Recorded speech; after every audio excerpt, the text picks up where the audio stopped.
In this video, I'm going to show you how to create a Shopify account in 2021. So the first thing you have to do is you have to open your browser and then type in Shopify. And what this will do is this will bring you over to the Shopify website when you hit Shopify. And as you can see, I'm from the Netherlands, so it says .nl, but this doesn't really matter. And here you can enter in your email address. And as you can see, it says try Shopify for free for 14 days. So if you make a new Shopify account and you want to set up a store, the first 14 days are always free.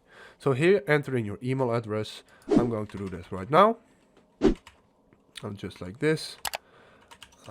Then hit start free trial. And now you can enter in your password and then the store name. So just enter in your password and then select the store name. So I'm going to do how to test just like this. It's not available. How to test one. Then hit create your store, and now you can create the store, and then save. And as you can see, it's creating it.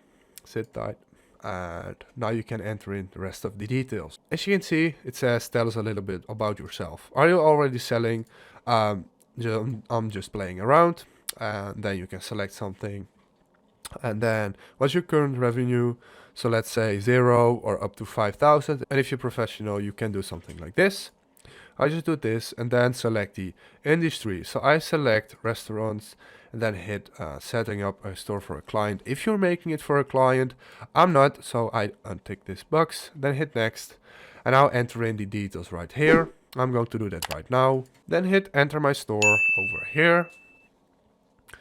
And now it's going to load. And this is it. As you can see, the trial just started. You can confirm your email address if you want to. So let's go to settings and then you can confirm it.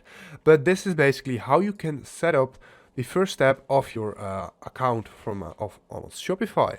As you can see, it's very easy. Here, when you go to your settings, you can find all the general information, the details and the login servers. And this is basically how it works. If this video helped you out, please leave a like, please subscribe, and see you next time. Bye.